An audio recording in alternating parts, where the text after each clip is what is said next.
Alright folks, grab your tea or maybe a strong cup of coffee because today we're slicing through legend and history to uncover the real story behind one of Disney's most badass princesses, Mulan.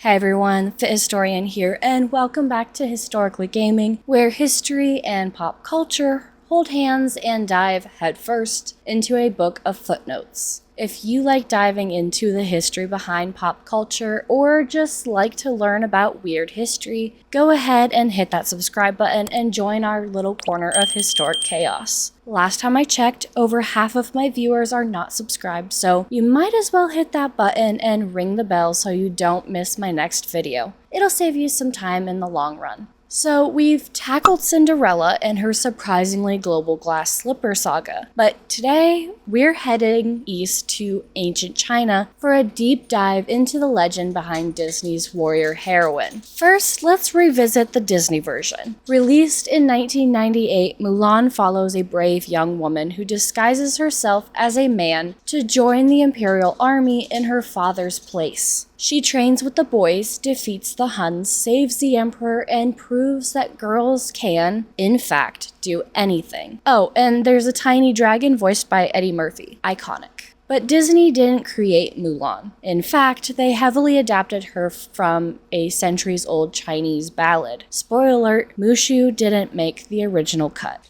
All right, that's it. Dishonor. Dishonor on your whole family. Make a note of this. Dishonor on you. Dishonor on your cow. Stop. The earliest known version of Mulan's story comes from a Chinese folk poem called the Ballad of Mulan, believed to date back to the Northern Wei dynasty, somewhere between the 4th and 6th century CE. In the poem, Mulan takes her elderly father's place in the army and fights for over a decade without anyone realizing she's a woman. She turns down riches and political power, returns home, and resumes her quiet life.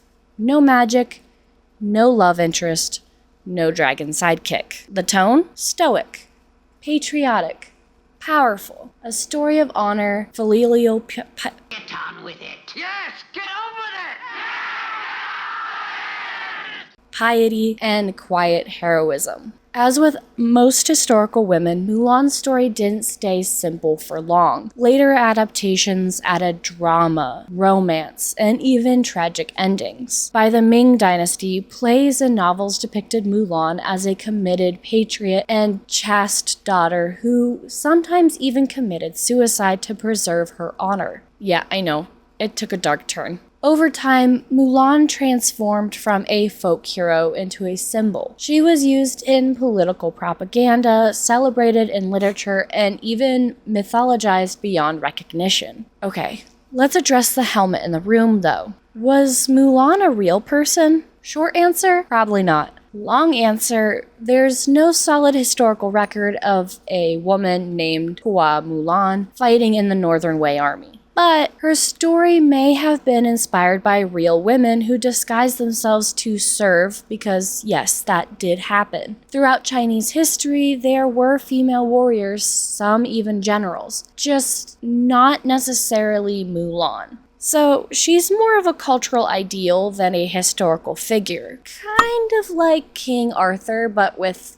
better sword form. Here's what makes Mulan so compelling. She defies gender expectations, but not by rejecting tradition. She actually embodies it. She's not fighting to break free from her culture, she's fighting for her family, her country, her honor. In Confucian terms, that's peak virtue. That's probably why her story keeps getting retold in every era, from ancient poems to Disney movies to live action remakes with inexplicable phoenixes. And while Disney took some liberties, looking at you, Chi energy powers, they also gave the world a version of Mulan that continues to inspire. A princess without a tiara, a hero in armor, So, whether she was real or not, Mulan's story tells us a lot about what different societies valued in women, from obedience and sacrifice to strength and cunning. And Disney's version, it distilled centuries of folklore into a fierce, funny, and unforgettable warrior who shattered the mold, animated and otherwise. Now, here's the big question. Which Disney princess should I unmask next? Should we plunge under the sea with Ariel and explore ancient mermaid myths? Or maybe track down the historical inspirations behind Belle's love of books and provincial life? Let me know in the comments. Your votes decide where we dig next. Thanks for watching, and don't forget to like, subscribe, and keep those historical curiosities burning. Until next time, bye!